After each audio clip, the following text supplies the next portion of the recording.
Nazar va Shahnoza Toshkent davlat texnika universiteti Olmaliq filiali kimyoviy texnologik kafedrasida katta o'qituvchi lavozimida o'z faoliyatimni yuritib kelaman.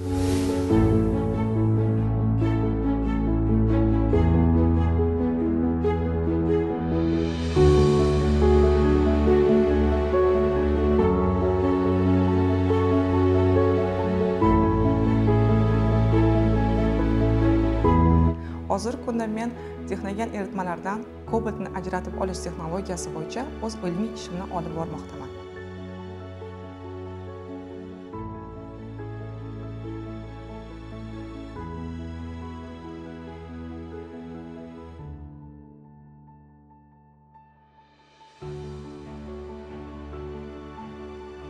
Ilmiy ish olib borayotgan har bir olim uchun vaqt masalasi juda ham muhim. Meni eng xursand qiladigan jihati shundan iboratki, bizning filialda ilmiy tadqiqotlarni olib borish uchun har qanday sharoitlar mavjud.